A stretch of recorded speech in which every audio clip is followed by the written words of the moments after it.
Welcome to Soul Night Live, episode number 82. Today, our guest is Billy Cobham. So, thank you all for dropping by today. As you can see, I have a co host today. This is my good friend Eric Sanders. And Everybody, take a minute to tell everybody a bit about you and what you do. I play and teach drums for a living and compose percussion music, and based here in Atlanta with Sean Tonar. Eric is part of a really cool fusion trio called the Yeti Trio, and Yeah. they leave a big footprint everywhere they go. So be Thank you, sure to man. check them out because it's really cool stuff. Howdy, Billy. Hello. Good evening. Thank you for taking time out of your schedule to chat with us today. We really appreciate it. Oh, it's my pleasure. Well, thank you very much. Hey, Hi. Billy. How are you doing? This is Wonderful. Thank you so much for being here. No problem. No problem. I'm Sean, and this is my co-host Eric. And This is Sean. real pleasure to chat with you today. And we've got some questions about what you've been up to lately, and then some about your illustrious career as well. Okay. So Okay. I thought I would get the ball rolling, and then Eric's got some questions. So I'm going to hand it over to him here in a minute. Okay. So tell us, what have you been up to as of late? Any musical projects or other stuff? Yes, I'm creating an ebook of my music, but aside that is part of a larger project called Billy Cobham's. Uh, what did I call this stuff? Guide to stress-free drumming. That's what when you can't remember anything as you're approaching 80, then you get it. Get it. Um, Guide for stress-free drumming. Yeah, but what's going on with that in concept is my experiences over so many years of playing is that I noticed consistently that most musicians don't know how to. I mean, they don't know how to play with a minimal amount of stress. Yet at the same time, if they're not playing, they're extremely stressed out. But they don't know how, when they do play, when that combination, that formula comes to the right combination of elements, how they got there and why they're there, or how long can they stay? How can they change? There are very few who are dealing with that. For drummers, in terms of playing music, I found that most of my colleagues don't necessarily take into consideration the instrument that they play in relationship to the music that they're playing. So they will put together a drum set that looks like something is close to what they envision the people whom they call their mentors or the people whom they respect as best they possibly can, and then go ahead and play waltzes and polkas that have nothing to do with what that's going on. But and they don't know. They just thought, well, this will work for everything. Or if they never thought about it, they just assumed it would. Not my problem. But it was an interesting thing to watch, and it continues to happen over and over again. Most recently, I had a young person, I think his name was Andrew or Alex, contact me, 14 years old, out of the blue. I don't know why I answered, but I did. Because as grandfather and great grandfather, it's like, oh man, more money. No, I don't need to be. I don't have any money. So grandpa, no, no, no. See your father. See your mother. But on the other hand, and then so I'll end up opening and all the coins I have, they're gone, but before I can get out the building. So that said, I went, nah, okay, yeah. So how you doing? And he says to me, I'd like to study with you. I said, yeah, you play drums. And at the time, I didn't know he was 14. I mean, this was afterwards. And he says, yeah, I've been playing a long time. 3 years now. And I went, okay, I get it. Now I know where I'm going.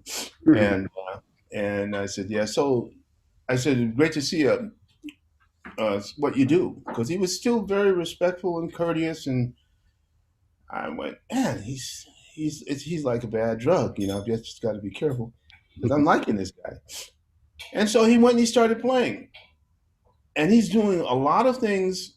It was almost it was a joy to watch because he had some things together just naturally. And I'm going, what? How do you ever get there? How? And it just in my mind, yeah, this is funny, but it doesn't connect to this, and it doesn't connect to that. And he's sitting with good posture.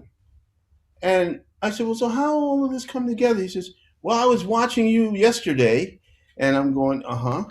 And he said, and you did some of these things, and I thought they made a lot of sense. And I'm going, really? How old are you? He said, I'm just 14. He said, oh, so you've been playing since you were 10 or 11 years old? He said, yeah, it's a long time, I know, but I'm just going, oh boy, Yeah. I can't. This is it. This is a bad drug. I can sue. I'm going to get taken. So I said, well, how many more coins can I just give up? Or I can't pay the rent. And so I sat there and I checked him out, and I went, I think I can get you to a specific position where you're stable and you can move to the next level. Um, but right now, I have something else on the table for me. I have to deal with this. And he asked about it more, and I told him about this guide for stress-free drumming. And of course, he had to ask his dad and his mom if he could take part because it's not exactly cheap for anyone. But what I'm bringing to the table is something that will last you a lifetime.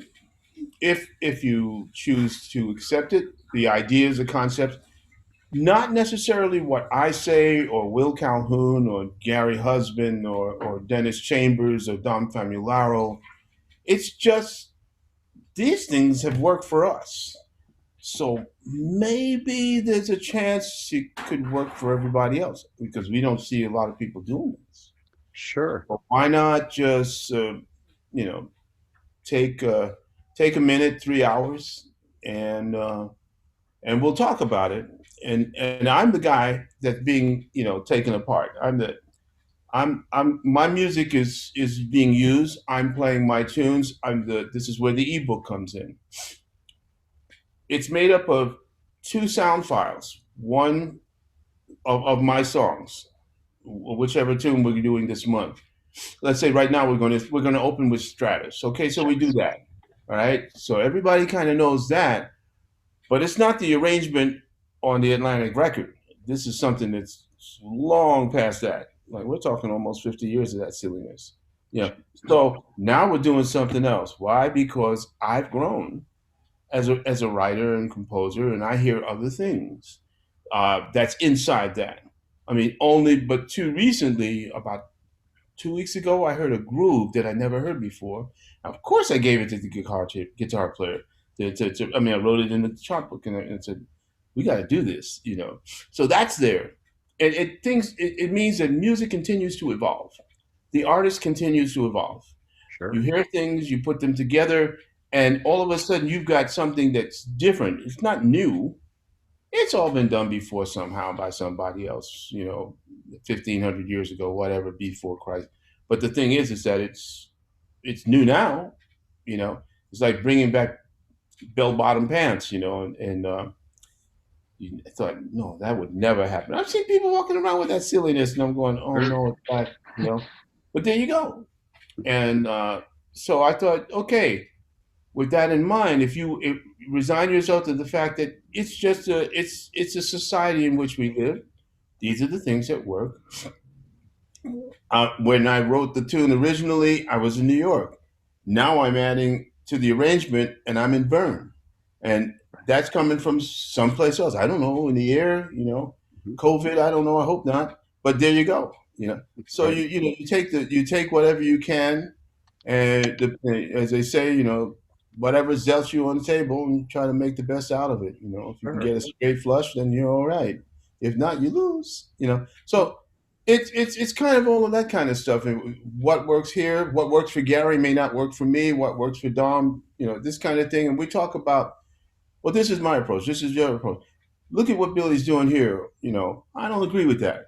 I mean, everybody has every right to not agree. It's not that it's wrong. it may be wrong for them, but I'm doing it. So obviously it's not wrong for me, you know. But what's right for me may not necessarily be the correct route to go for what anyone else is doing. But I can offer as an idea where to go, you know. And then there are, of course, the many basic things like how do you sit when you're sitting on. How is your posture when you play? Do you keep both feet down on the ground when you play your bass drum pedal and your hi hat? Do you even use a hi hat except to keep your foot rested on it, you know, and never use it? I mean, all these things happen, and so you start to talk about these things that seem like passe, and to somebody goes, "Wow, I never thought about that." You mean I can use? I mean, I can raise my foot and that those cymbals will make a sound?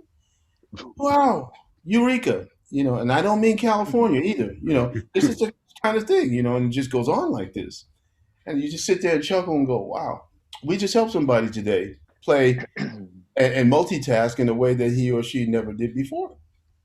And this is what this is all about. Concept, applications, actually the chance for me, since I don't get opportunities to how can I say, expose my compositional skills very much to the general public, past what I do on my recordings. So yeah, if I try to go and play Sissy Strut or something like that, um, all of a sudden Pee Wee Ellis wants that he wants his money, man. You know, Right. and I got a whole book of my stuff. I'm gonna go play his tune and pay him 10 cents or whatever it is. Oh, those pennies add up. You know, when I could just how much it cost me to do that? It's for free, baby. You know, do it. You know, Sure. and let's see. Maybe it might stick with somebody. Maybe we get a recording date. Maybe I don't know. But this is the only way I can see, as the maverick that I am, to try to make life a little bit better for myself and my family. So therefore, that's what I continually do every day since COVID started. We finished the tour in 2019 with the Crosswinds Project. Hmm. Uh, it's Fareed Haq and Paul Hansen. Randy Brecker was on that tour. Um, Oz Ezelin and myself, and Tim Landers. And then my wife and I went off to Panama, where we have a home, and figured we sort of like keep hunker down in 2 3 months, if that. You know, everything will be all of us be like it all was before. 2020 went by. Uh, I think I had 4 concerts in the late fall to the winter of the whole year, and that was it. That's after doing approximately 50 years of no less than 50 or 60 shows, you know, a year, you know. So it was like, wow, that's really true. You know, that's got to be over soon. Enter 2021, Yeah. and we just keep getting cancellations continually, you know, because they can't seem to get it right in one country or the next country or one region or the other, and to compete with that negative aspect, being artists, what do artists do? Use your imagination. Got to eat, right? How, you know, aside from robbing a bank, what are you going to do? You know, you're going to create something to sell, and so that's why you see, of course, a lot of educators that normally are professionals who in their management shifting gears to try to get something on the table for all of them. I mean, for me, it's just me. So I have this idea for the book. It's an idea that I've always thought about for all of my recordings. So make a record to sell, and yeah, here's my CD, blah blah blah. But what else does it do? You know, and can I set it up as an MMO of all of the particular pieces on there that might be of helpful to anyone? You know, that I feel could be very very interesting within their wheelhouse to play. Sure. So that's what I've been working on. Now, is that something that's readily available now, or is it in the finishing stages? It's there. The tunes that this is the beauty of it is all the tunes are individuals. So if you want a particular piece, what you're getting is if you buy from us, you buy of course the song, which may be computer generated, or and if it was originally computer generated, um, then I have musicians in my band, my local band, and this is how I try to help everybody out. What little I have to share, I just put people to work. $50 a tune. Okay, hey, I want to record this again. Give me a solo. There, one guy's in Bulgaria. One other guy is in Scotland driving a truck. But when you think about Scotland's a very poor country, and anything that can come his way is topping on the cake because Sure. they're not sharing a whole lot with him there, and he's not playing otherwise. And so, therefore, you reach out in that particular way. It helps. They have a large family, or reasonably large family, by the measurements of these days. 3 or 4 kids. In a small home, blah blah blah. And one thing leads to the other, and they're needing something. Okay, best way to do it, to try to get the publishing company to come up with something to help us all while we get through something like this. And what do I get in return? I get this: a sound file, whole band, couple of bass players in England, another keyboard players in England. Uh, Next thing you know, we're recording pieces that I haven't played in 15 or 16 years that became. I mean, it never saw the light of day again because I moved on. But when you start to look at the educational content of the material, okay, people want to know about fusion and how and what they call it. Then, yeah, let's bring it back. So Cuba on the horizon, or the Latin thing that's happening, Salsi Puedes, things all like this. All of a sudden, it starts to fall into place, and everybody's working. But for what would used to be like pennies, no one's turning any of those pennies down now No. because there's nothing else to do but to make that happen. And if I'm lucky, maybe I'll get my material placed. I don't know. It can be, but there's a lot of stuff on TV. There's Stars now. There's Netflix, of course. A lot of these production houses are looking for material, but they have to hear it. Someone has to. They're not looking at CDs. Some music house is going by them and saying, "Hey, we've got this, we've got that," but they don't have my stuff. Why? Because I don't have the connections. I don't have their management connection to the accountant, to the bishop and the cardinal and the pope, if you want, that's getting a piece of money. And it's a business, nothing personal, but that's what that's all about. So I'm on the outside. So okay, I get it. I'm not pushing any buttons, but by the way, I've got this stuff here. It might be of help. And Absolutely. all they can do is they don't say no. They just don't say anything, and that means no. So there it is. So far it's been. Sometimes we get something, and I go, "Wow, I didn't expect that." Sure. And that's as good as having, what was it, Stratus being played on the Academy Awards after all these years, and getting a $37 check for the 37. $37. I never had it before, and all of the musicians are going, "Man, you're playing Billy Cobham here?"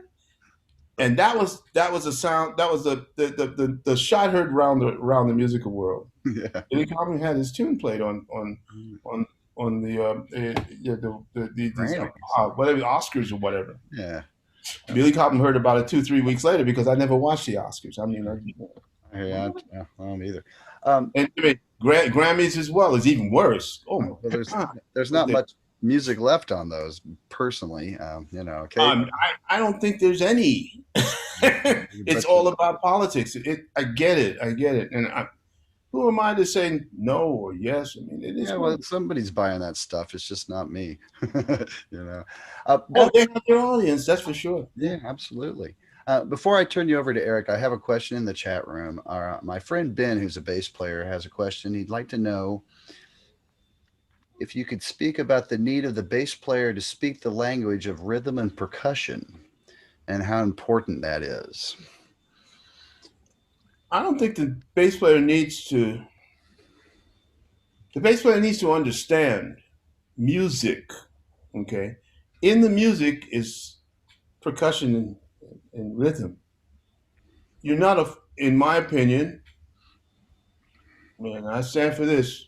If you can't play a couple notes on another instrument, you're not a musician. You're a specialist in one particular area, and you're supporting the musicians because you're a specialist in that area. If you're a drummer and you play time, you know, where you're just playing patterns, that's wonderful if they're done and it's quite synchronous and you've done it so it's right there like a whatever that they call that a thing that the mechanical clock that you go tick tock tick tock tick, and you go, okay, great.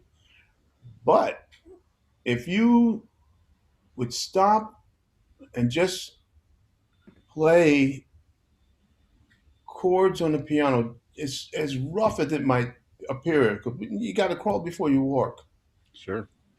So you play a one chord, and then you play a four chord, and then for a few bars, then you play a five chord. How about that? That's a blues fundamentally. Sure. And if you start to learn how to do that in sync, now you've moved to another level because once you hear those chords line up, your sense of rhythm is also already there.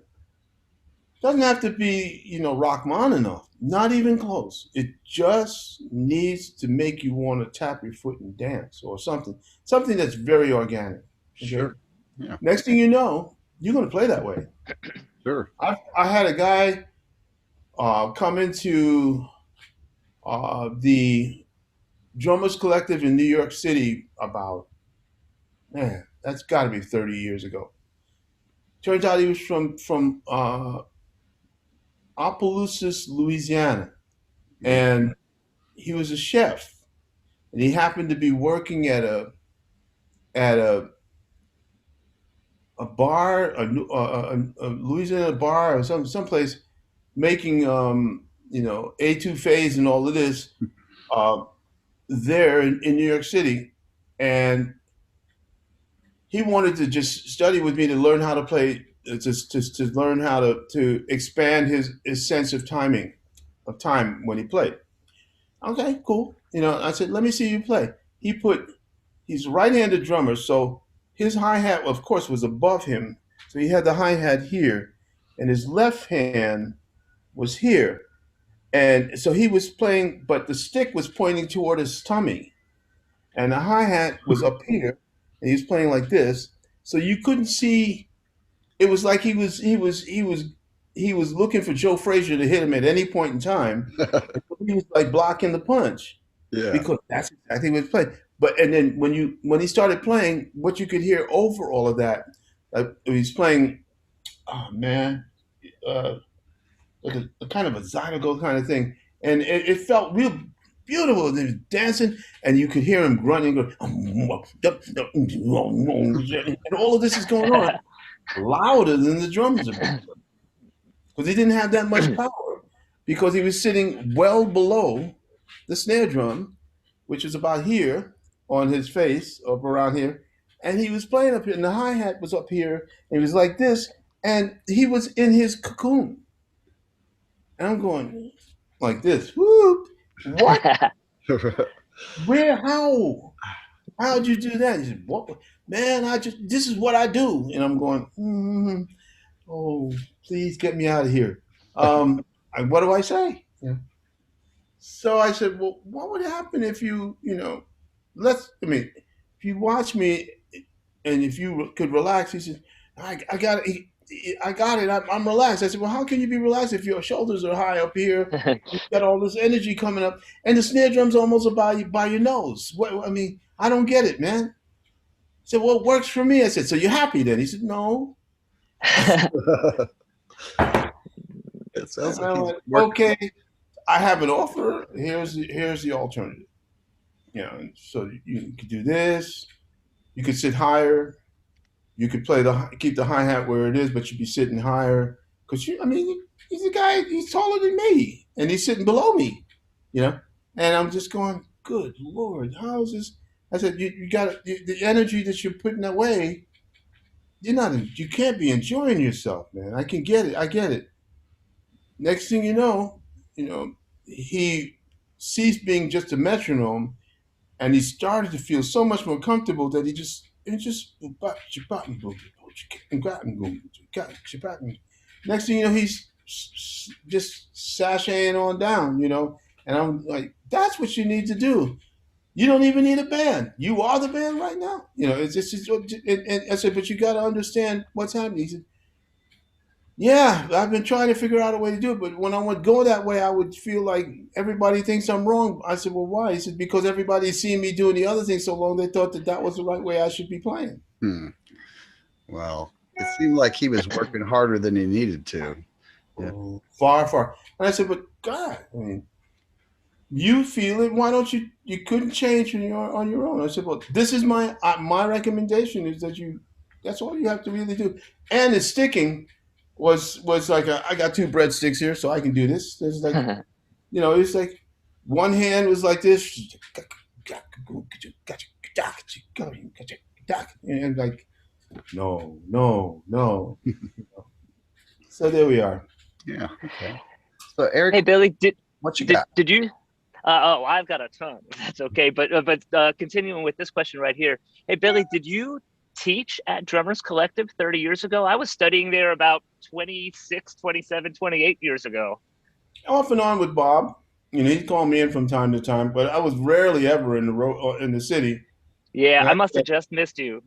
I get a poke. Is it 17th Street and 8th 6th Avenue? Avenue. 6th. Uh-huh. Yeah, Avenue Americas.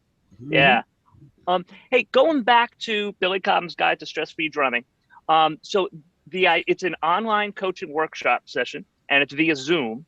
Mhm. And so you came up with the concept during quarantine? Yeah. Oh, I never terrific. anything else to do. Right. That's when it came out. Now you've got some big name drummers as guest instructors.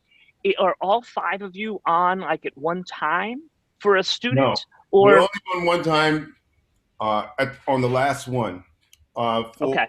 this one that's coming up on the 25th of April, it's me and Dom and Gary Husband and Dennis Chambers. That's because we're combining the class that was supposed to be on April 11th with the class that's happening on April 25th because we didn't have enough time to advertise. So I see. we decided to combine those two. Then after that, next month it's me and Dom. Dom is always there. He's my master of ceremonies. He was my teacher for years in the mid 90s back So home in New York. there you go. So you get Dom. He's a fixture, and Will Calhoun will be there, and then Wonderful. so that's May, and then I will do June alone, and maybe July. Next thing, or Gary will come in July or something like this. I don't know how we're going to work it, but it's just then I'll have August is Dennis and myself and Dom, and it goes on like this, and I'll do one alone. And it continues to do this. I didn't want them to be hamstrung with having to do this stuff. They've got to earn a living. But the unique thing about these presentations is that they're held at an interesting time. It's the last Sunday of each month.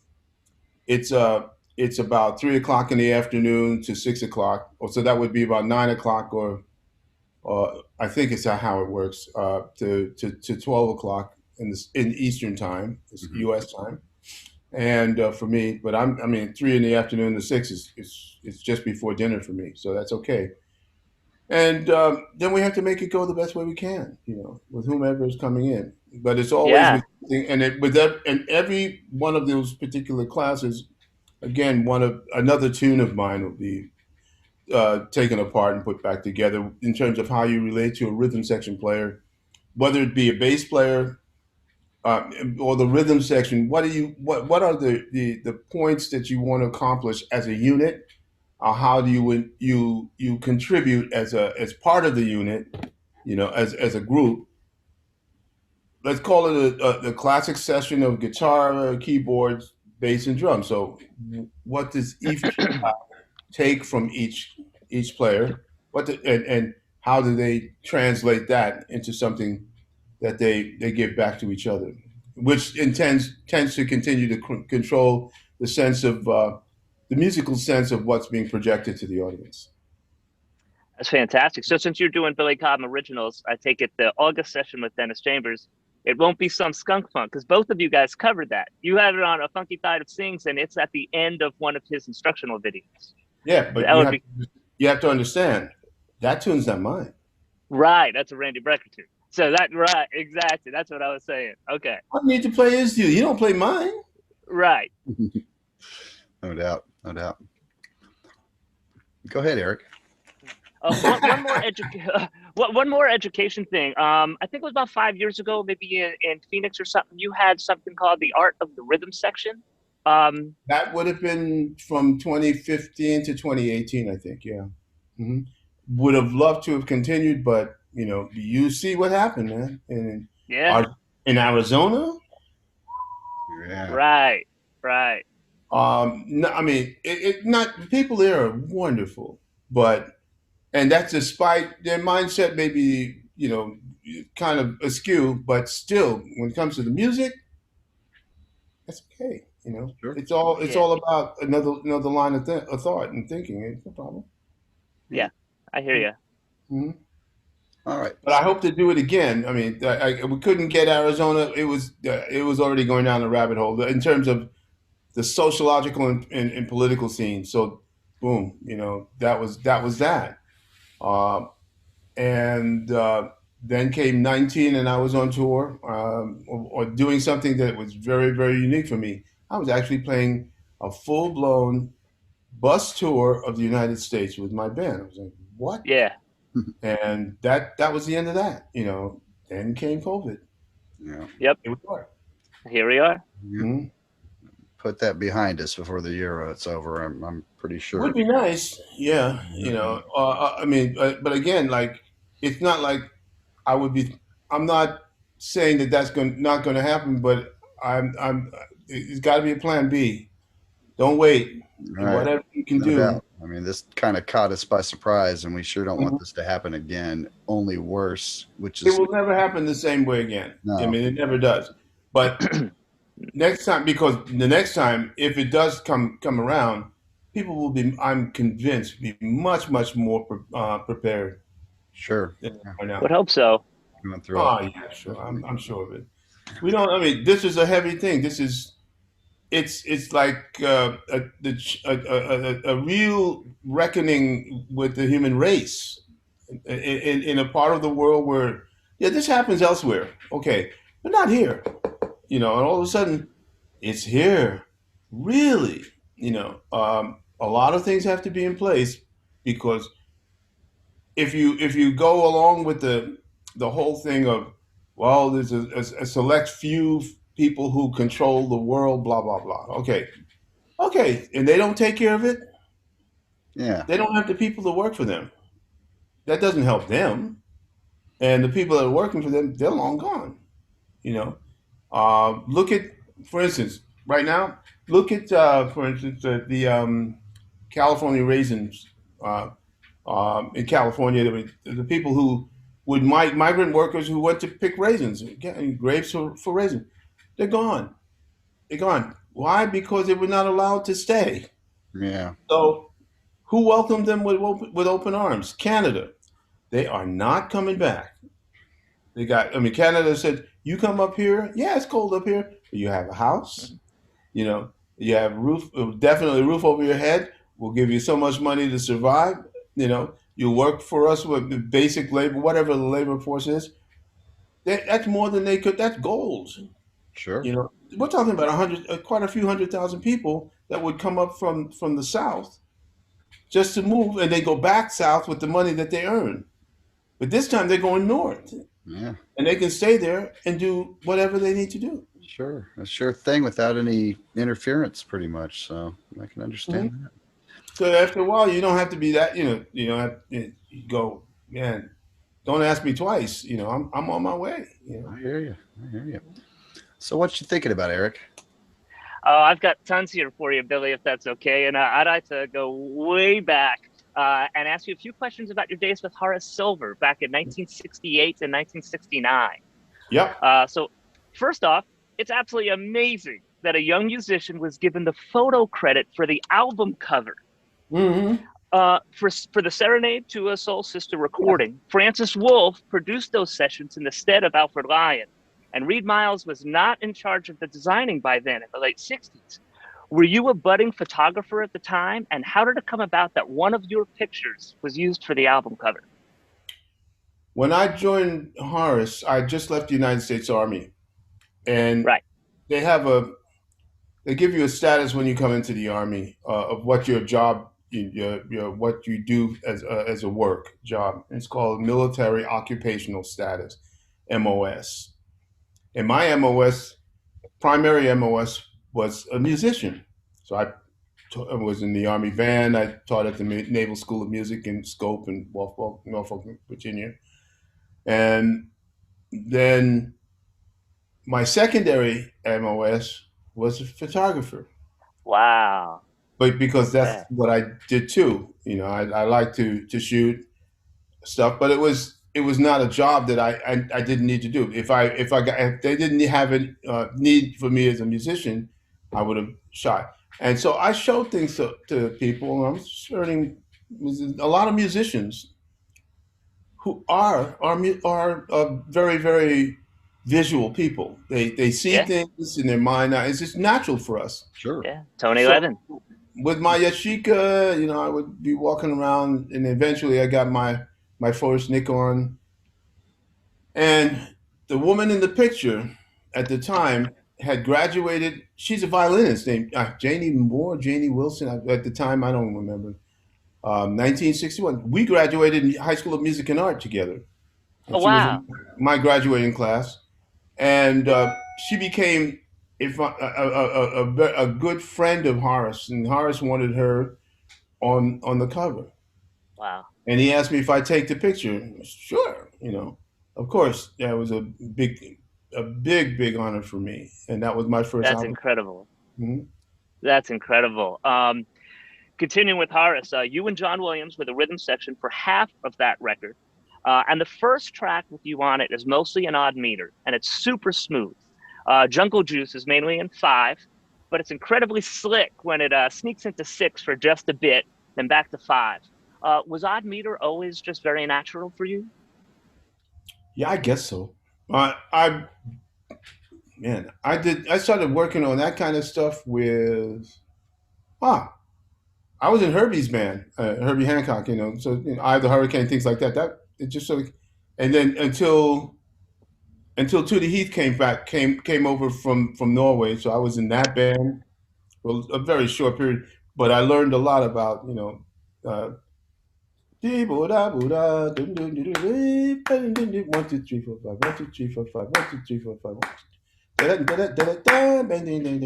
And it was just the way that a lot of these things tended to translate into how the individuals in the group of musicians worked. Walter Booker, the late Walter Booker, a bass player, he had a studio.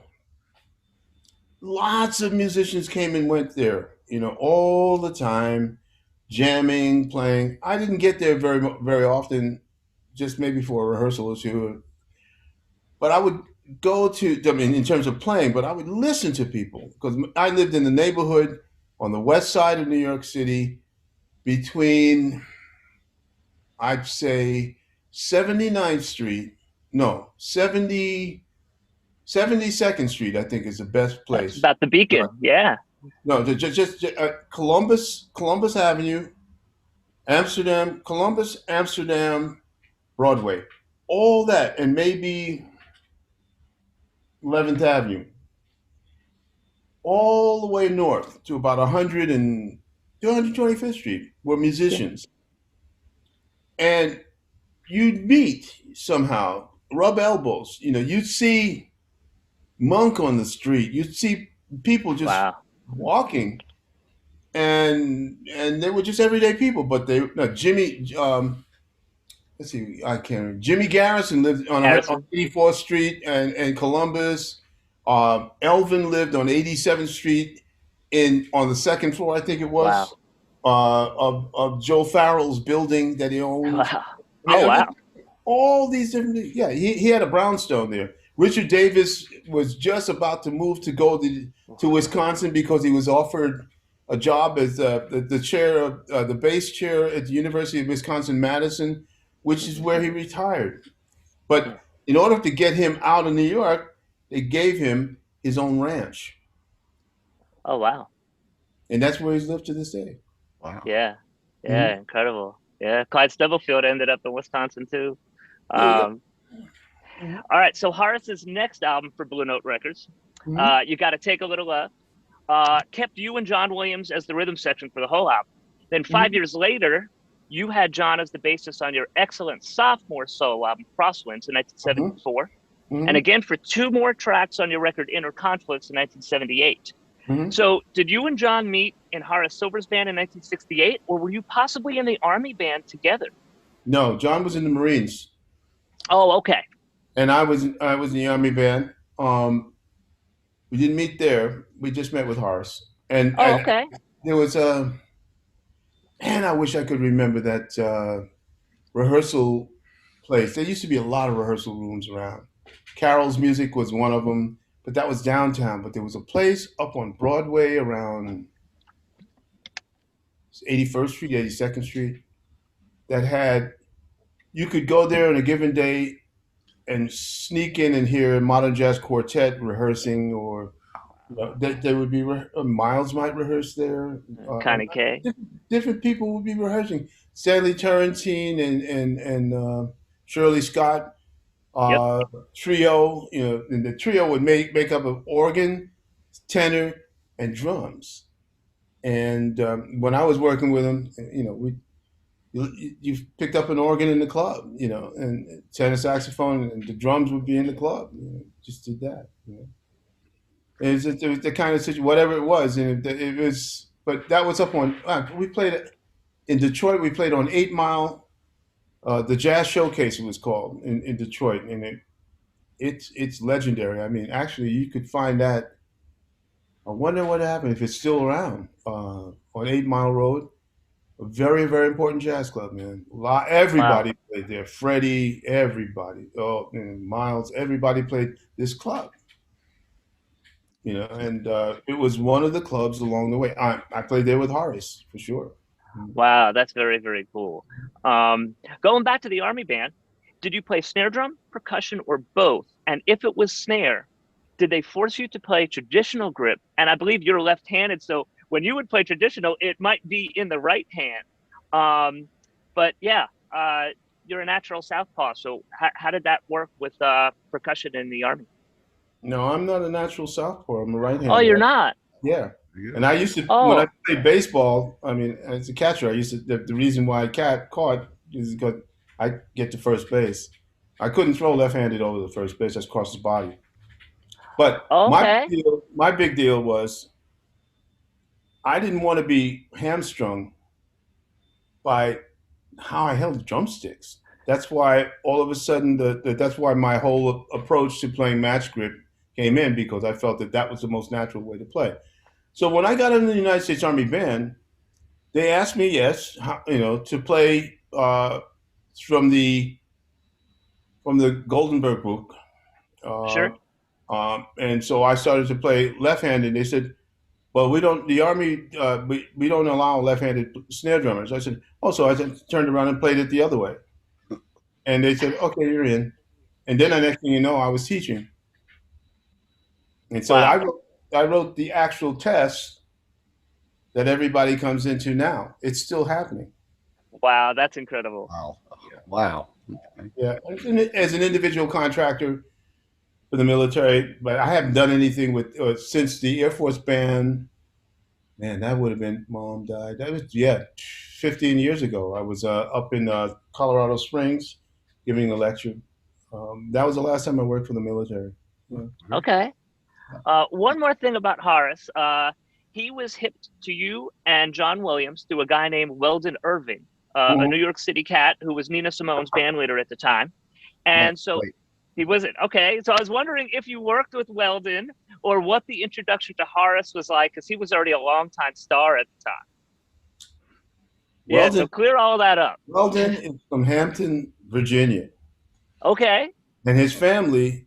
ran Hampton Roads, the University in Hampton.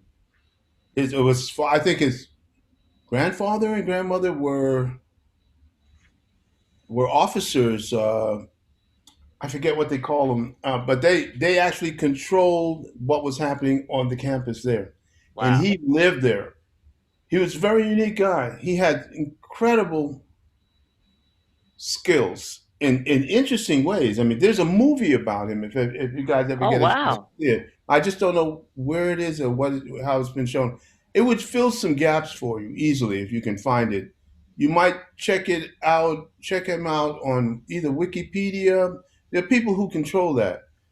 But he came to New York to get on the scene, and what he had that was a gift is that he could play the horses. This is when Jamaica racetrack still existed, and he would get his money. He would get paid by going. He could read the whole thing, the racing schedule. He knew what horses did what. He just had this gift. It was interesting. You know, some people are great gamblers. I mean, it's Sure. a Right. serious thing. It's not something illegal. They have the gift. Sure. He had that. And he so much so that he talked about the fact that he couldn't do it very often. He had to pick and choose when he did it, where he did it, so that Okay. no one really got him. It didn't get him in trouble, and he carried so much around in his head. And for the movie that I saw, that eventually he committed suicide. Oh, Yeah, he did. yeah. Young, Gifted, and Black. He with Nina Simone. He was her musical director. Right. Uh, he had a play that was pretty heavy, and did very well. I think it was an off Broadway. I'm not even sure if it was off Broadway or was on Broadway. I don't know because I did not follow him. I left the band that he joined. He came in a few days after I left and went into the military. That's 1963 or 64, and we never hung out really. You know, just per se. Just different. You know, it's like it is that way with artists. I mean, you know, ships passing in the night. You know, I can tell you Sure. about somebody like Billy Hart, who is I consider a great friend from a period of time when we were both young, really young, and hanging around Englewood, New Jersey. I think I just gotten out of the army. If I've seen Billy Hart 20 times since then, it's a lot. It's just Right. I understand. Some, But I'll see him and say, "Hey, Billy, how you doing?" And meanwhile, here's a heavy. 2019, Billy Hart is in the audience of my father's place in New York City, in Long Island, for Long my Island. Yeah.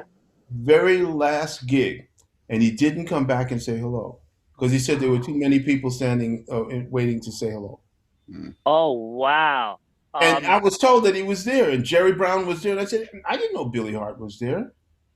I mean, I saw Jerry. I mean, I know Jerry. You know, I've seen Jerry a million times. I said, "Hey, Jerry Hart's in the house. Jerry Brown's in the house." You know, and I never thought about Billy Hart, and or you know, so I mean, I go, wow.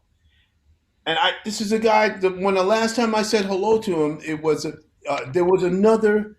It was bird flu, so oh, that had to be in the '90s, uh, okay. maybe. And I was in Seattle going somewhere, coming from Japan, and he was going someplace else. Seattle Airport. And I said, "Hey," and I knew that he had taken on the chair at Oberlin College. And I went, "Hey, Billy, how you doing?" And we're walking in the moving walkway. Right. Perfect. I'm leaving, he's coming.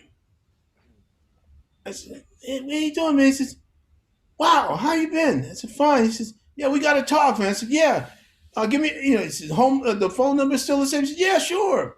I never saw him again. Oh, man. Wow. Um, and so I've got all these pages here, like almost chronologically, but you just mentioned Jerry Brown and my father's place. So I'm going to skip around a little here in my notes. And the first time I ever saw you live was in 1987. I was only 13 at the time, and I don't remember a whole lot. but I believe it was at my father's place out in Long Island, and it was like an acoustic jazz trio. And this is like right after you did the Picture This GRP record. So this music and band was totally different. Ah, Do you recall what the group was? Because I don't believe there were any releases from that outfit. 87. That would have been the bass player was a guy out of the United States Army, but I can't remember his name. And it was a guitar player, right? I don't remember. Yeah. I do remember meeting you after. You were very kind to me. I was a Wil, tiny, Wil, tiny Wil, little kid, and you Wilbert, were great. Wilbert. I can't remember his last name, but he was a guy from where? From West Virginia. He could play. Yeah. He could play, and probably the guitar player was Dean Brown. Oh my. Wow. That's huge for me because I'm looking back going, oh my God, I saw Dean Brown, but I was too young and I was fixated on you. And it was an honor to meet you after. Mhm. You were super kind to me. And so speaking around that time in the late 80s, I'm originally from Queens and I grew up around JFK Airport. So Mhm. first on the Queens side, then Ah, the Long Island side. So right by we lived in Jamaica. Rochdale Village. What's that? We lived in Rochdale. Oh, okay. Yeah. That's yeah, right there. Yeah. My family is still all up in Queens or Long Uh-huh. Island, right by Mhm. JFK, right by LaGuardia. Yeah, I ended up getting a gig down here in Atlanta. Mhm. So Mhm. in the late 80s, around then, I was a young teen and I used to walk to a Blockbuster Video, which was even new then Oh, in a wow. Long Island town. And I used to Wow. regularly rent a VHS tape. This comes to Jerry Brown called Super Drumming. And I did Oh it yeah. just so I could watch you play. Just so I could watch you play. And in more recent years, I picked up Pete York's Volume 1 of the DVD, and it brought back incredible memories from childhood. And that version is expanded and includes several other drummers that weren't on the original video. So I have a few questions about that. Uh, if you remember, like, how did you hook up with Pete? And what was it like playing with percussionist Nippy Noya? Because you recorded two tracks together on Torsten DeWinkel's album Master Touch in Oh. '89 together. And then Nippy Noya performed on your 1993 album, The Traveler, on Evidence Mhm. Records. And did you ever have any other opportunities to work with the excellent bassist Wolfgang Schmid? And finally, do you have any memories of the very cool setup in that large church where it was filmed, and maybe working with some of the other drummers involved in that project? It wasn't a Uh, church. it was in yes. It wasn't in the So church. I was hoping you could shed some light on all those things. Okay. That was it's a museum Okay. from the Industrial Revolution, and Wow. I mean, a real working um, textile factory that now no one does anything anymore, and it's huge. The generators and all of the stuff around there. That was number one. So that was the background for that. That was in near around. It was in Saarbrücken, somewhere in there around in Germany.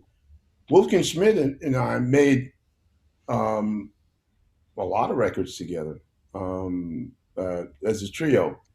It was called Kick, Ooh, and it's a rock trio with Bill Bigford, who's a guitar player out of Connecticut. I need to And check that we out. made about three albums on Enja, so that's there. Okay. Yeah, yeah, yeah. And then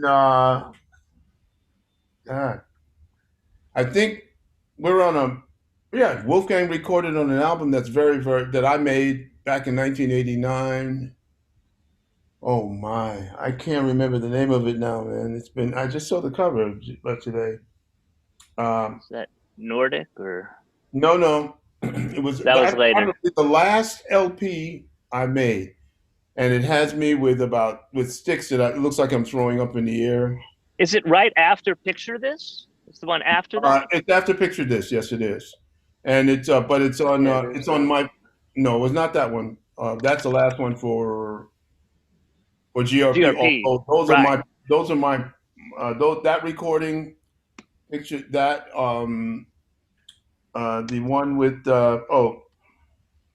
Billy's I can't remember it now. Where I wrote North African Summit is on that. That's the second record for GRP, and of course Warning. Those are my properties, my productions.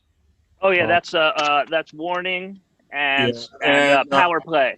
Power Morning play. and Right. Power Play. Mhm. Yeah. Oh, So that's fantastic those record. are the three GRP standalone recordings. Of course, they did a some kind of combination thing, but that's okay. They went, and then it came out on.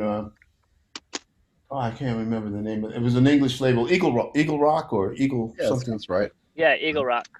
Okay, I got a so question here. going back to the whole scene with Wolfgang, man, I can't. That record that I made was on a very remote kind of label out of Switzerland.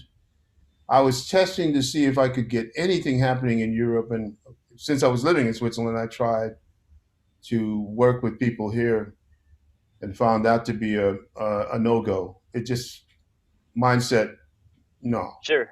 no, not at all.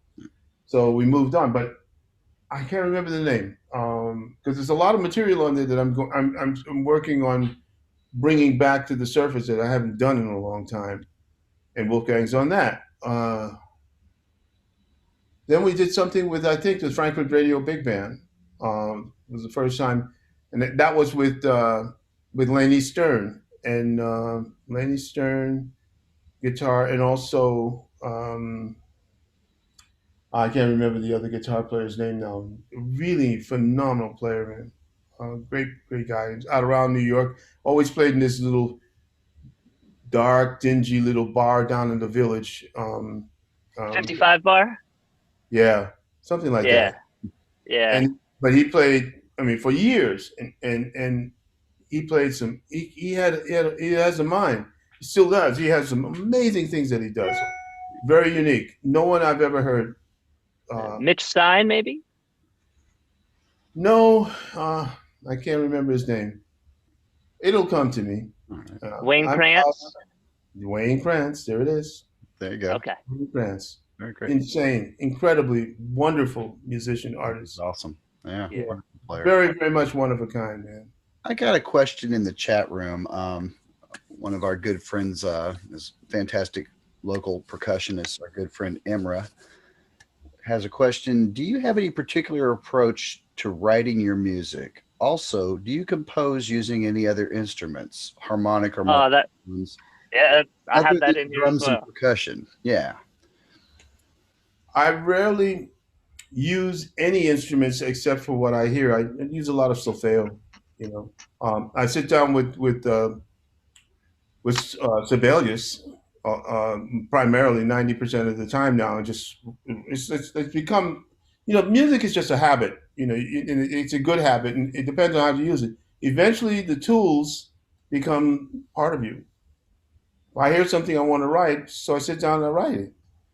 It's a letter. I mean, it's just making notes and sounds, and okay, I hear this. And what changes? Where do we want to go? Next thing you know, it's there's no time stamp on this to start or end. Once you start it, it ends when you die because you can't create it anymore. So anything you do in between is all part of that timestamp, and it just goes. It's a flow. It depends on what you hear and how it connects to what you heard before. But I use Sibelius right now a Okay. lot because it's very convenient for me. So I can sit down and I can write. I can hear things if I want. Go, should it be minor? Should it be major? Should it be what mode should it be? Just in my head. But keep it simple, only because that's the only way I know. So I just write like that. Of course, theoretically, I went to school. Yeah, you learn this and that, and then you unlearn it all Sure. because that happened back when somebody else learned how to do that and decided they could earn a living just passing that on. Okay. That's cool. Now, Emma also was wondering if you play any Panamanian traditional percussion instruments. I have that here also. That kind of ties into some of Eric's questions that are coming up too. There's a little strum that comes like about this long, and there's not only that. There's the Panamanian traditional instruments are are not a lot. You know, there's one. There are drums that are made in different sizes. They're made for in support of singing. Um, You will find an accordion in the middle of all of that. It's very, very close to mariachi, and uh, but it's natural because again, check the history. Europeans came to Panama. They brought certain things to Panama. The colonies in Panama to this day, aside from the indigenous, okay, of which there are 7 Indian tribes, okay, they have nothing to do with fundamentally the music that is played generally and called indigenous. It has a lot to do with the African aspects that influence, which is very light in comparison, and they make certain instruments to play uh, to suit those characters. It's the best way I can put it. All I can say is that you should. I mean, if you don't know it, check it out. It's unique in certain way. One of the things I love the vocals, and I can't even remember the name of it, but there are people. I hope it doesn't die very soon. Who can just make up a story, and there's certain patterns that are played on these instruments, and a conjunto, a group of musicians will play, and they'll just set up a foundational groove, and a man and a woman will start to sing. The man will start to sing about his the life he's had on the day with his woman, and he will tell a story. Every day is a new one, or in the day, always ideas coming all from here, nothing written down, and it's the way it starts is like I was at home and I woke up and meanwhile the music is happening, and while these guys are singing, when a certain point is being made, the band is enhancing that and supporting what's being said. It is it is in real time. That's the beauty of it. So he said, and she slapped me, bang, and she'll turn around and look at him in a certain way, and the um the look on her face will be like she actually acted out this thing as he's singing. When he's finished, everybody's going is clapping because he's now told the story about what happened to him by way of her hand, let's say. She then turns around and says, and they have there's a chorus that comes, and then all of a sudden, bang, it comes to her. She said, "Now I tell you why I hit him," and the next thing you know, she's talking about him, and he's sitting there listening, but she's singing about him, and the band is playing and is growing with intensity, and it's the most beautiful thing. Poetry in motion, man. Sure. You're born to do this. Eric, you had a couple questions regarding some Panamanian rhythms and stuff. Why don't you go ahead and ask those now while we're on the subject?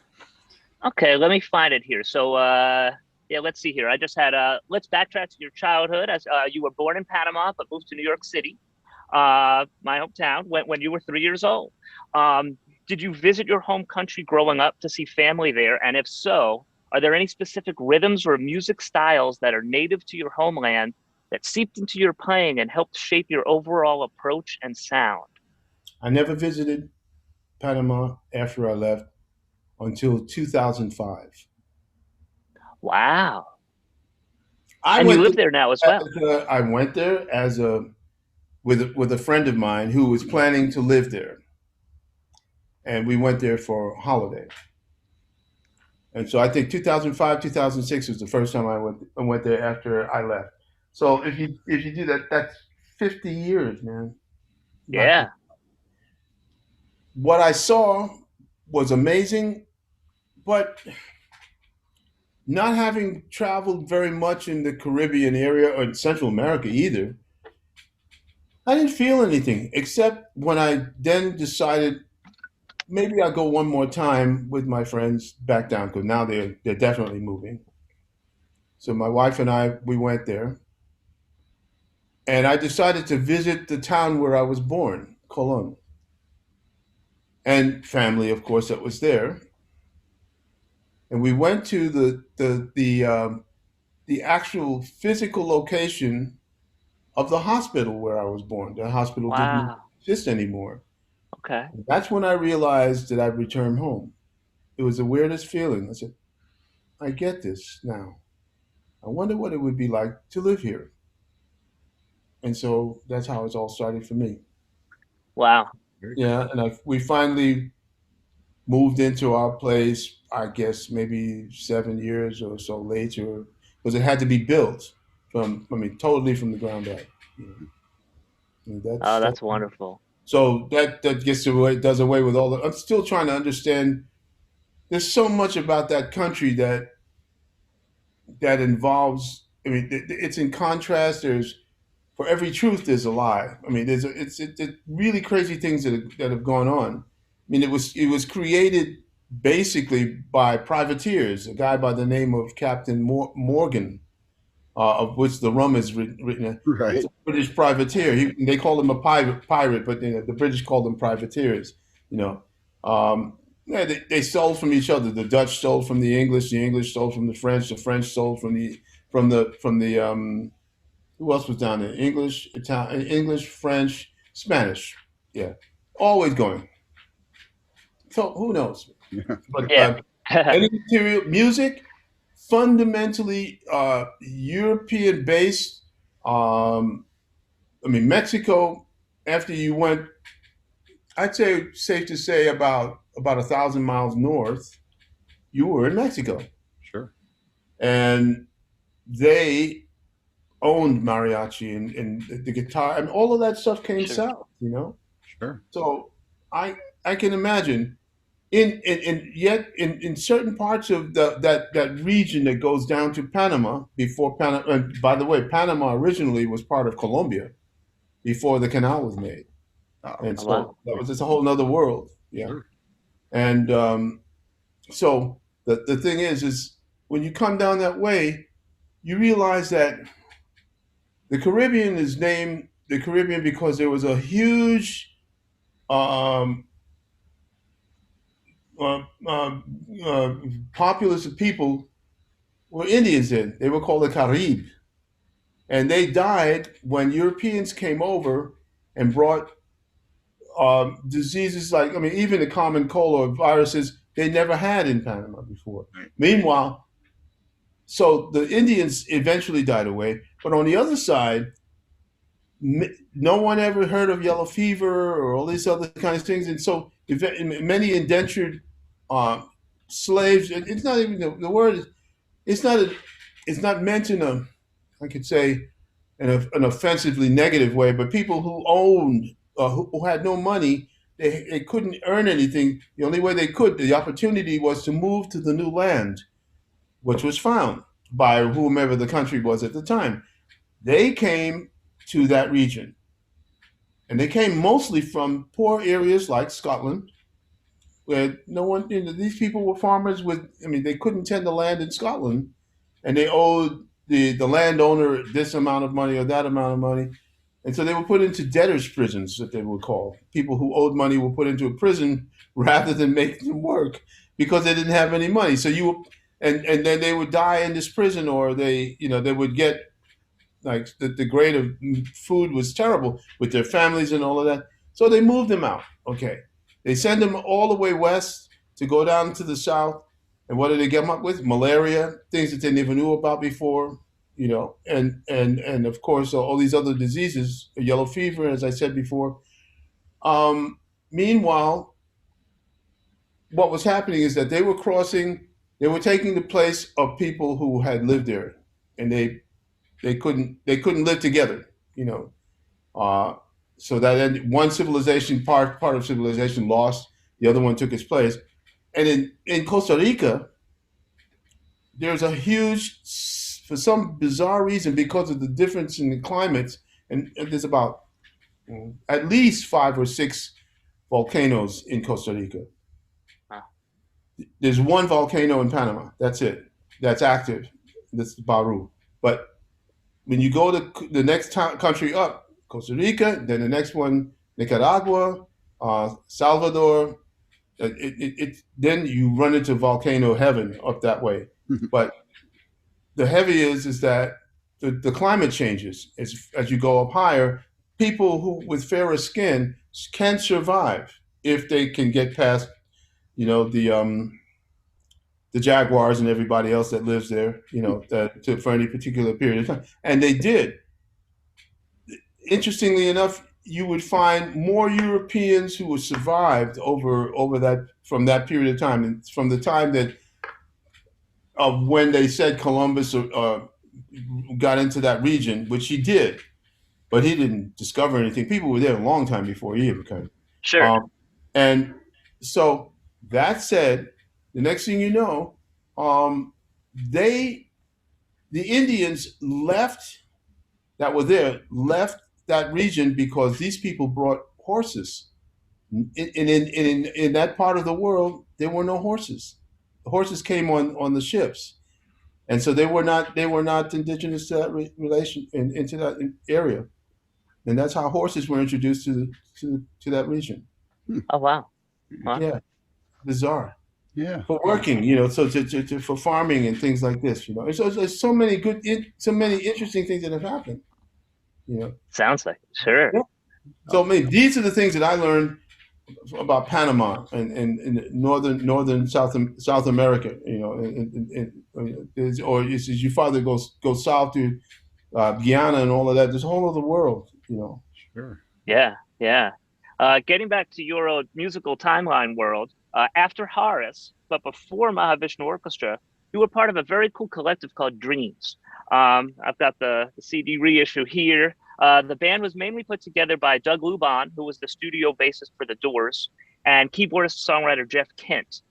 You and the Brecker brothers, Michael and Randy, were on both albums, the eponymous Dreams in 1970 and Imagine My Surprise in 1971.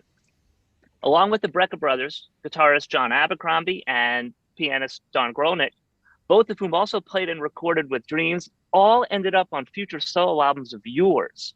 Mhm. Can you tell us a bit about this excellent ensemble and the overall vibe that surrounded the group, both in the studio and live settings? Yeah, I guess it wouldn't take long either, too, because Yeah, that's fine. those guys. It was such a transient group. Everybody worked with everybody. I Sure. was attracted to the situation by Barry Rogers, who was a great Latin trombonist, who was a very close friend of Randy Brecker and Michael Brecker, somehow. And again, we were all looking for something to do. We needed work. We needed to do something. So the horns, Barry being the eldest in the band, really he was tied into Jeff Kent and Doug Luban. I knew very little about Doug or Jeff. Sure. Uh, and my whole objective was they wrote material that had just a strong groove. I loved to play the music. Had no problem with it at all. And even better, when we had a chance to work, at least there was something coming in. I mean, I enjoyed the camaraderie. It was no big deal. The horns brought in Don Grolnick. They brought in actually eventually they brought in Will Lee um, to take over. Right. But it was Barry Rogers who wanted the band to sound better, and so he was like that, generally speaking, and I don't mean this to be derogatory, but you more often than not, when you're looking for something, when somebody in the band uh, feels like the band can be better and they can see a way fundamentally for the band to be better without them being pointed at as being the leader or the person who's making the direction of the band because they don't want to be that just in case they need to bail out at any point in time, whatever their reasons may be. They will do this by saying, this band could sound better with a better piano player, or this band could sound better. We want to write this and that and this and that, but the bass player can't play. It's not in the fingers. So what are we going to do? He already knows what they're going to do. He's going to find somebody else. He's going to influence whomever it takes to suit his own needs. And that's who Barry was, quite honestly. And he was actually the real leader of the band. He Oh, was the I guy. see. Okay. He was the talkie, but he wouldn't. If you say Barry's running, because the two young guys, Doug Luban and Jeff Kent, they were Googleizing with everybody else in the band. They couldn't. They had all they could do is just. I loved it that Doug played all that Doug knew how to play. and but it felt great, and I could just lay it down with him, and everything felt really great. And he was singing, it was wonderful. I had no problem with it. Jeff, on the other hand, was like a bouncing, Humpty Dumpty on the organ, and all over because he loved it. So he didn't know how. He had a wonderful voice, but he didn't know how to control his energy. So he would be bouncing, and it worked. It Yeah. worked, and but not for Barry. They already had a plan. These guys don't work. Let's get some other people who do. So at that point, they were testing. There was almost a point where Tony Levin was going to be in the band. At Oh one point, wow. but that didn't work out. And then there was another time. Oh, Chuck Rainey did some concerts with us as well as part of the band before we finally ended up with Will Lee as on the second record. Yeah. Okay, by then Billy Cobham, that's my butt walking through into the cave. I'm on my way out, and I'm about to join a band called Mahavishnu Orchestra. Yeah. Yeah. Yeah. Okay. Um, Yeah, I heard that was a pretty good one. Can you tell us a little about? um, uh, Not a little. I mean, it worked. I seriously mean, though. as long as we were in the bandstand, everything was fine. Yeah. Can you tell us a bit about working with Miles on Bitches Brew and how that came to be? Well, how it came to be was Jack DeJohnette said to me one night. uh, Interestingly enough, it was the week that Neil Armstrong landed on the moon. In 19 With his eight. cast, all of that. Okay, that happened. I was playing with Junior Mann's jazz pianist at the top of the village gate.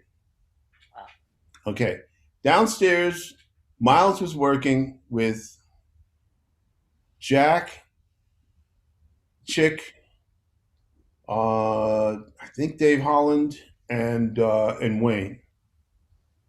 And Jack had decided that he was leaving the band for whatever the reason. Came upstairs and asked me if he could recommend me for the gig with Miles, and I said, yeah. I mean, what do I have to lose? The worst that can happen. He said, no, I don't. It's okay. Well, he said Miles can come up and listen to you, and so yeah, okay.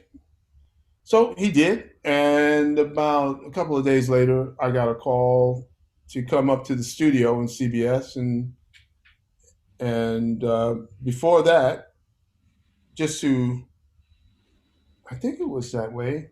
I went to his house. It was I was introduced. He would introduce me. He just shook my hand and grabbed my. He helped me take my drums upstairs, and I didn't have a whole lot of stuff to take. It was really light. I had my bass drum was a 14 by 12-inch bass drum. If you can, wow. it was like 14 inches. Or no, 16? No, come on, let me get it right. 18 by 12 inch Anybody? bass. Okay. 18 by 12. So it was like 12 was like this. It was an 18-inch bass drum. Because why? Because I could put it in a trap case, and I could my tom toms. I had one 12-inch tom, and that stayed on a snare drum stand, and a 14-inch floor tom, and that's how I got on the bus and brought my drums to the gigs. It cost me. It was the cheapest way. It cost me, like 30 cents to get on the bus and go downtown to work, or 50 cents, whatever it was. And so that was happening. Got up to Columbia, and I was more of an onlooker as far as I can remember than anything else. You know how many people were in that studio? I mean, it was like an insane name, I could imagine. Yeah, just ridiculous all at names. I once. mean, in terms of percussion, Ayrton Morera, Badal Roy Chowdhury, um, Alirio Lima. Those were just no, two Brazilian percussionists and one in tabla player. And then myself. I'm almost sure it was either Tony, somebody else was name. I don't know, another drummer. was in there. Yeah, I think it's like you're in one channel and he's in the other. That's how I the don't know. I connection didn't went. know anything about channels. I was too Yeah. scared to move. I just sat down in my drum set until somebody pointed to me to play, which was Miles. And I mean, while all of that's going on, you've got, oh man, Ron was playing bass. Harvey Brooks was playing electric bass. Ron Carter was playing bass. John McLaughlin was playing guitar. Uh, was Benny Mock in there? No. Um, I think Benny played bass clarinet. Uh, Saxophone player, I can't remember his name right now. Steve Grossman, yeah, was there. And so that was the front line. Um, and then there were the keyboard players. Oh yeah, Chick and Of which there Joe. were five of So, them. So when I walked in, the first keyboard player I ran into was Chick. He was on the outside, and then somebody was like smashing an RMI piano electrical wiring thing. They take it off the top, and I didn't notice. I just saw the shoe kept going down on this thing. It was going bang, bang, bang, bang. And the guy screaming at the piano. It turned out to be Keith Jarrett, so that was number two. And then next to him was a guy with his hand up like this. And when he put his hand down, it was Joe Zavinu. He was trying to not get hit with the shoe. And so that was number three. One, Larry two, Young was there. and he was the fourth one. Yeah, Larry Young was On on organ, vocals he was from. laughing his head. He was like, so he looked like the Cheshire Cat out of Alice in Wonderland because Larry's 6'7" or thereabouts. And he made the organ look like a celeste. It was like Yeah. it was like a celeste on steroids. It was like crazy. And he was just saying, and he was just playing, and his hands would just be like this, and he would cover pretty much all the keyboards because his hands were so big. And he'd just be doing this and smiling, and you see under this big Panama hat these eyes that look like the Cheshire Cat out of Alice in Wonderland. And I was starting to think, man, I'm getting a contact high. That's probably what this is. This can't be happening. And Yeah, all these things are going through my head, and I'm like, wow, amazing. That's happening. All of a sudden, Herbie walks in. So now we've got five. We've got all five of those guys, and he's not playing. He's just hanging for a minute, and then he leaves again. I don't know. And then he came back another time for the Jack Johnson thing, and that's when he played. sure. Yeah, that's a great record. Gosh. Um, That one when, right here. so when you were cutting Bitches Brew with Miles, did it feel like something new was afoot? After, No, no, not really. again, I'm telling you, all of this stuff about wow, this is new. No, I was afraid. I just needed to get this gig done. I mean, I sure like to have the gig with Miles, but I don't know if I didn't even know if I was able to make it myself. I was so frightened that I was going to make a big mistake somehow. Never happened. Yeah, I mean, I don't know. I can tell you on circling around or square, whatever they call that. Uh, Circle in the Round. I yeah. have it right. Live Evil. Got that right here. yeah, And there's about two or three other ones that I was on, man. So they say. I don't even know. The only one I know of for sure that really kept me, that was unique, that I felt that I played on was this Jack Johnson. The rest of them, okay, whatever. right. I knew I did. I had been in some sessions, but I didn't know. I don't know where they got them or how they did. Yeah, it's a song or two This is here or broke, there this that you're is that. credited on. I don't know. I don't know. And it's not. It's nothing to take lightly. It's nice to be part of it.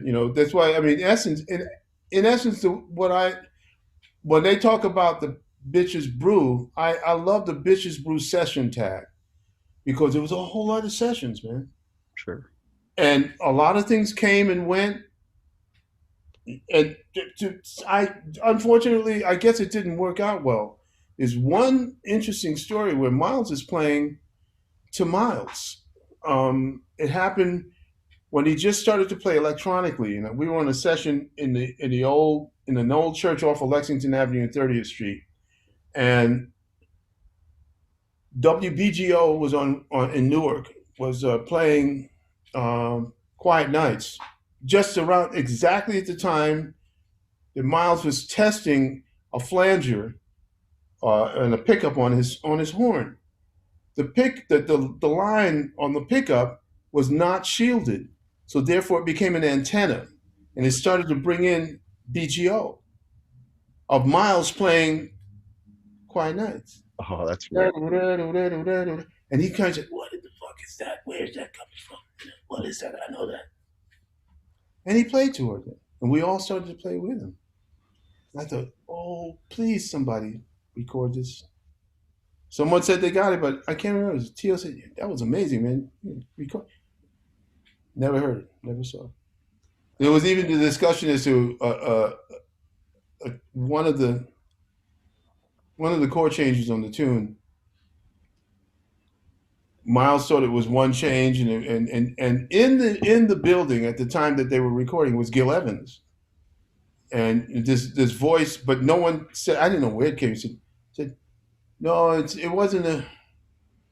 It's like he said, it's a G flat 9 and flat 5, G minor 9 flat 5, and a voice said, it was Gil, said, you never played the fat 5, Dewey, because Gil always called him Dewey, which is. And I was like, these these these voices, and back behind the drapery was Gil writing some material for something else. I don't know. Wow. Wow. These are the things that go and come, and you just go, wow. Now, did you meet John McLaughlin during the Miles sessions, or did you already know him? No, I met John McLaughlin at Ronnie Scott's 1968 when he came to the last gig we played with Horace. Oh, okay. And he was on his way to New York to work with Tony Williams' Lifetime, the new Tony Williams' Lifetime, Sure. when Tony was leaving Miles. Wow, that was a legendary group, and really kind of pointed to the future in a lot of ways, I think. Yeah, and Larry Young was part of that as well. Yeah. Yeah, Larry was. And so was Jack Bruce. Yeah. So how did the Mahavishnu thing come to be? John said to me at a recording session, "Billy, were you busy? Are you busy next week? I have some tunes. I have some stuff I'd like to, work on if you have some time." But that's what we used to do. Sure. When we're not, if I wasn't subbing for Grady Tate or Mickey Roker or O.C. Johnson or somebody else, just trying to find a gig, I had time on my hands. Sure. And, great example would be Larry Coryell's Spaces. That was done because we all had a lot of time on our hands. Sure. That was my next question. We did it at David Baker's house. Wow. And I was in the kitchen with my drum set, and Larry was in one of the other bedrooms. It was on Washington Square, and we were playing in the house and just putting that whole thing together, and that's how that worked. And that's what we normally did. So when McLaughlin came to me and said, "Yeah, man, it'd be great if we could play together," I said, sure, I wasn't turning anything down. I didn't know. I didn't even care where it went. I just went. What did you think about the music? Did it feel fresh, or did it just seem like more of an extension of the past? I just played, man. I, honest to God, didn't care about it being fresh. It was past that. It wasn't about, "Man, these guys are new or different." No. The music seemed to fit. It was just to see where we were going or what it was going. I was curious myself. Sure. I heard enough of McLaughlin playing with Miles or playing with somebody else to go, yeah, that's something that I could do. Maybe, I was not averse to it, so why not take a shot and see what's happening? Sure. I don't have anything else to do. I'm not going to stay home, Right. so I just went. What are your memories of recording Intermounting Flame? Not much. I mean, we did it again. It's another recording date. All just done live in the studio. We have, what I need to.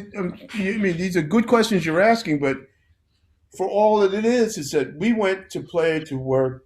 It was a job. Went into the studio at Columbia to record what the guy wanted. It was if we could get as close to it as possible, then we achieved what we needed to do. After that, it'd be nice if I had something else to do, but no one told me Sure. until they had something to tell me. And the next thing I knew, I was at Marquette University working on a festival with a band called Mahavishnu, like God knows what. I didn't even think about it, you know. And then we couldn't. It was homecoming, and if I remember correctly, the the place where they wanted us to play was not available anymore for some bizarre reason. Because homecoming and these college campuses things, I never knew much more about it.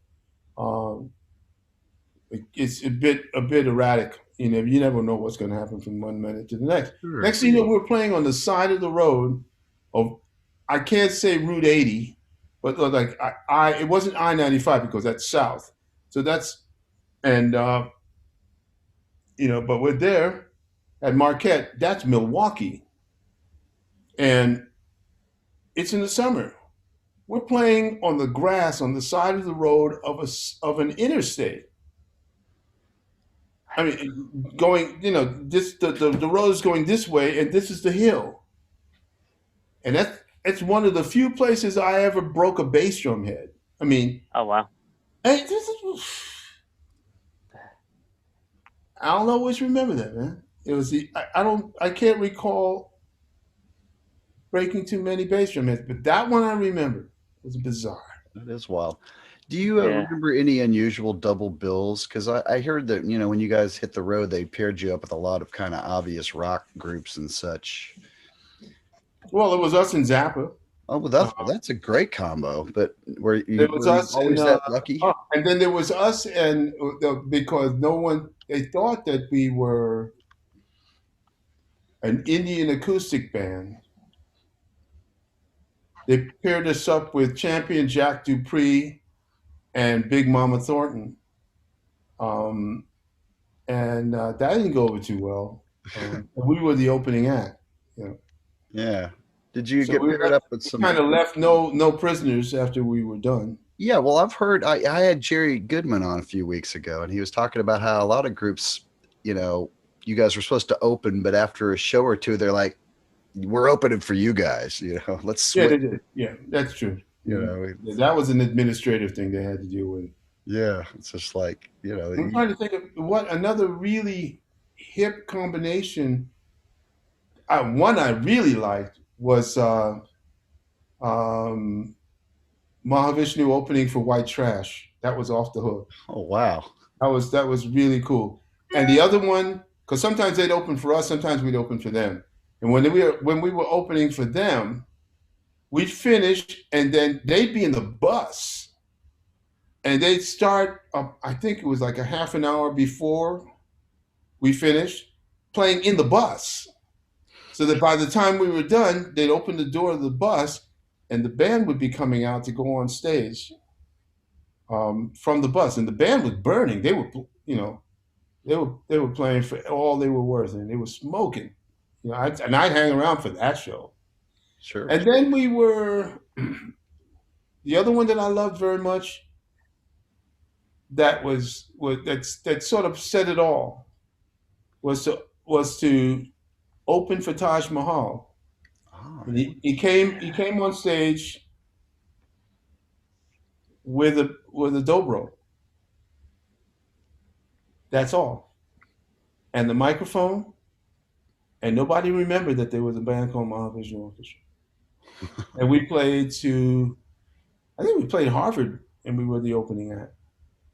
And then we went down to Brown, and we were the closing act. And he would just do his thing. And then we'd come and we'd do our thing. But what I liked mostly was to see how people took to him after we left the bandstand. It was as if we never existed. And totally story well captivating. told, man.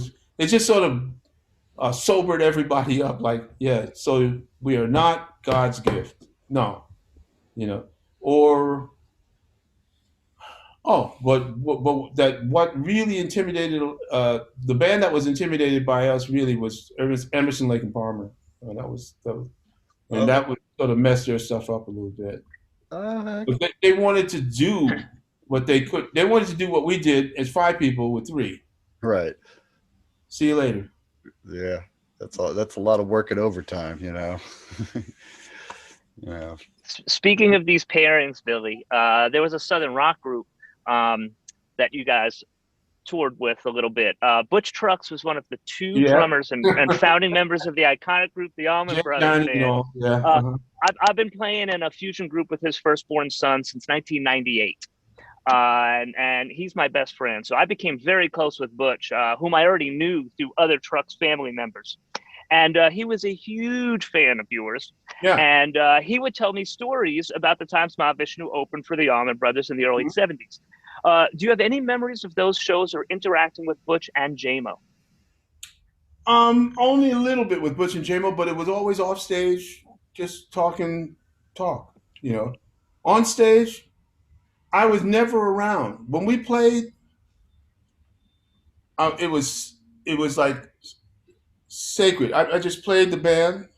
When that was done, I was off stage. I was gone, man. I mean, either I went to my room, I didn't want to have anything to do with anything else, or we went play ping pong, or we would go do something that was totally outside what we would be on stage. Sure.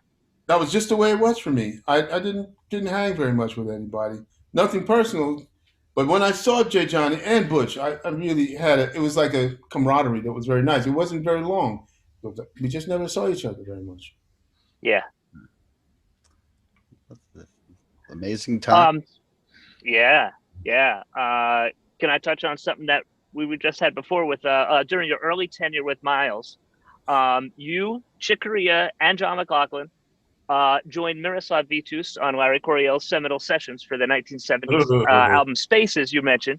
But if you fast forward nearly 3 decades, you were the only member of Larry's old Spaces band to rejoin him for his Spaces Revisited project. Yeah, right. And that group included the brilliant French gypsy guitarist Borelli Legrand Uh-huh. and genius musician Ricard Bona on bass, with Bona being from Cameroon and an excellent percussionist in his own right.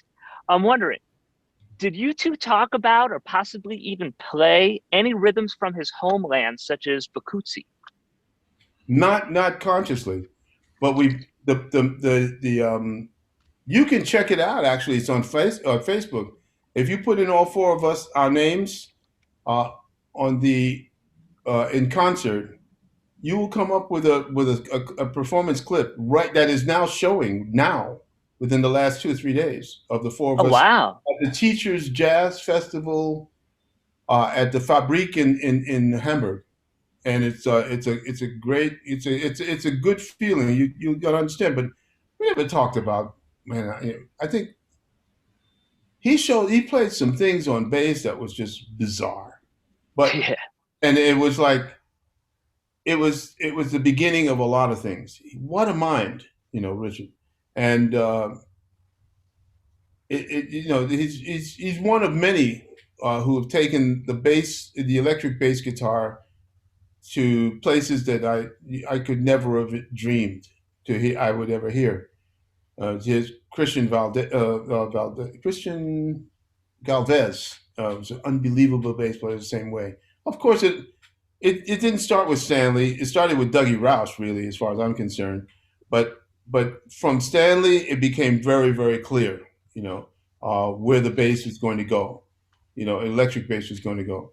And now, Bona and so many others. Oh, Lindley, who Lindley Martin was a great bassist, also from Cameroon, I think.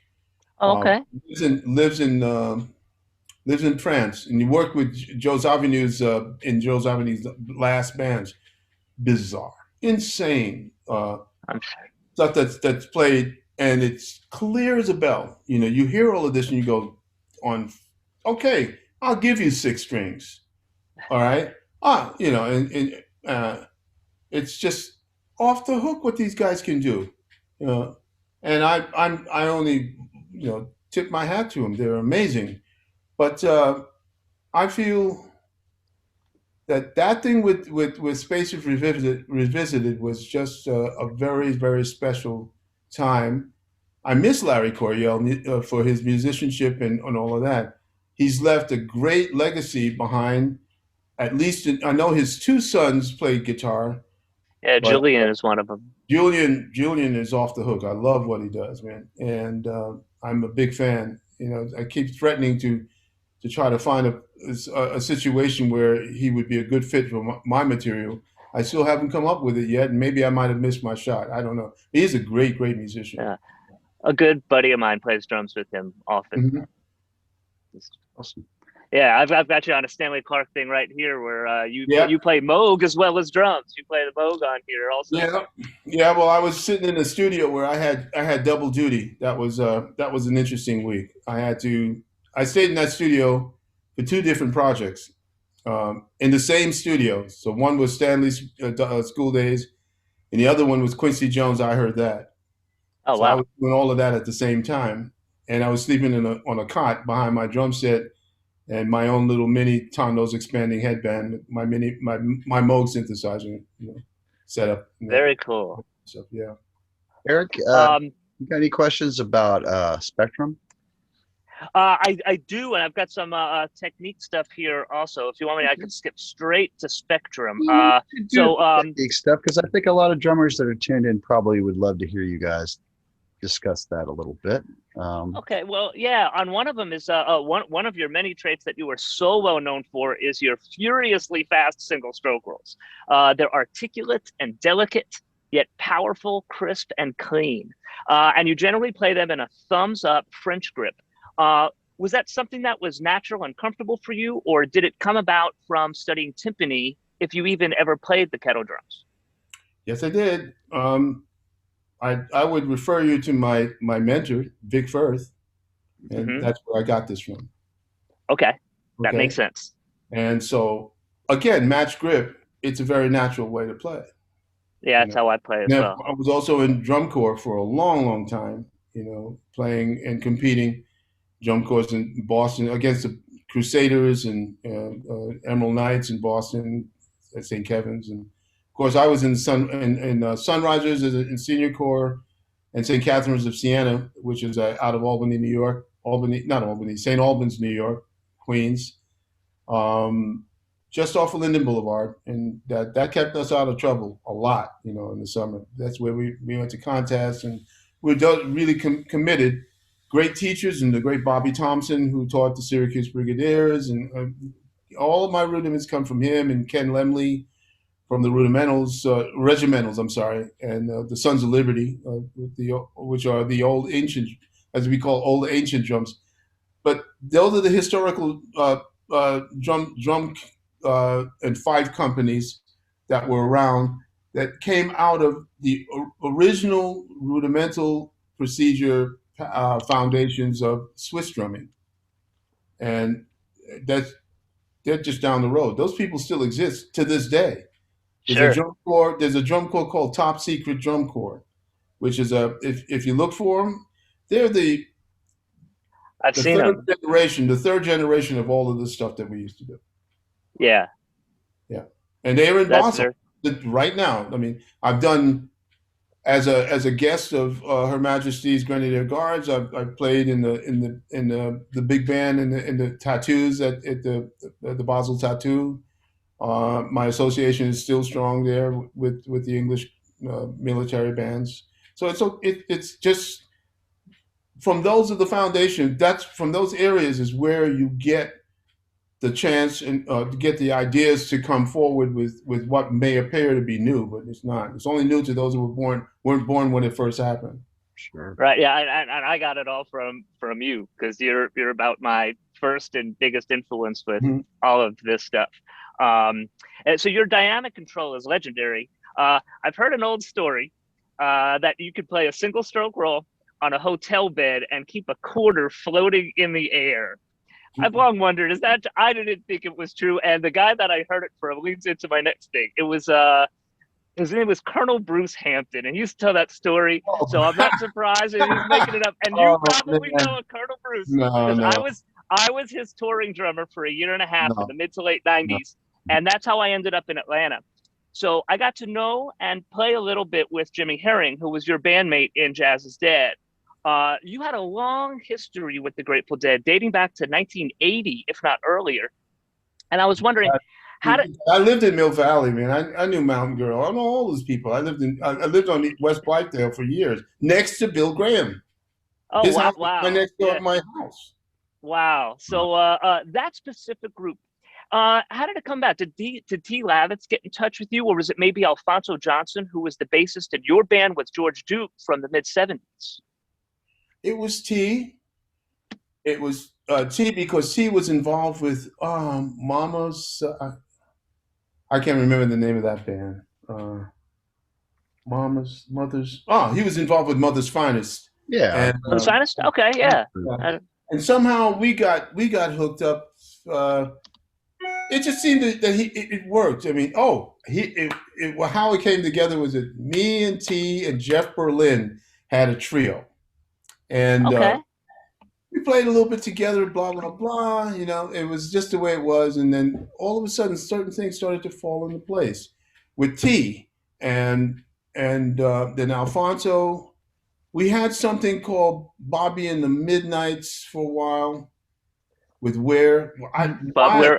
I like that very much because not only Ware was like the resident poet, but the voice was Bobby Cochran, and that was a whole nother thing. I mean, Cochran voice maybe to this day. His Eddie Cochran was his uncle, Okay. I mean, so really strong, solid rock feeling, to him. And when he was in his wheelhouse, there's nobody better, man. He's great. He was really great. He was one of the singers in Steppenwolf. He was like, it was just that kind of. And I was aching for those experiences. I wanted to play with guys like that for a while to get an understanding of how they work musically, how they musically tick. And I got a good lesson from Bob. Cochran was great, man. And Ware wrote some cool tunes. I really love to use, like Franklin's Tower and all these other things that he used Sure.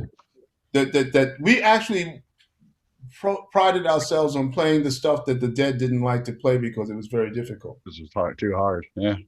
Yeah, and for me, I went, man, I loved it. I eat this for breakfast, man. This is great. I loved, I mean, the directions in which it was going and what was being presented. I just wanted to, if we could have earned something from it, but that was where the bad part came in. We were just there. Where was guaranteed, but everybody else wasn't, and that didn't Oh work for me. wow, No, and yeah, that's a problem. Uh, Sure. Yeah, I couldn't make that yeah. happen. You know, can't live for free. I mean, based on somebody else's reputation, I don't think so. Man. Of course. So getting back to Spectrum, which is I know where Sean wants me to go. Spectrum was actually the first album I ever bought with my own money as a little boy. Okay. I still have the gatefold vinyl at my parents' house near JFK Airport, New York. Quadrant 4 opened the album, completely blew me away. As far as I'm concerned, you invented the double bass shuffle, and that's the first historic recording of that great groove.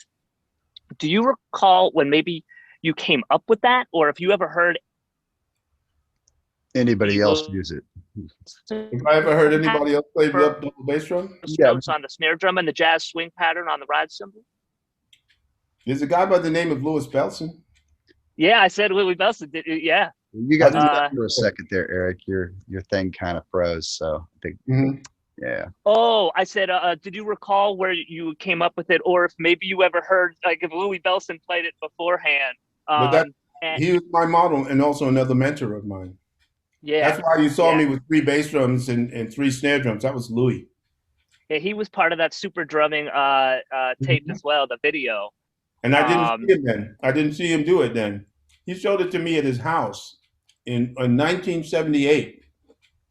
That's when I saw that stuff. And I swore to him, I said, I'll never do it again. Okay, babe, I'm coming. I've got to go, guys. But Louis just was just so many miles ahead of everybody else in ideas and thoughts. Sure. And between him, um, Max Roach, Papa Joe Jones, Tony Williams, um, Vic Firth, those are the guys for me. And that they make up my foundation.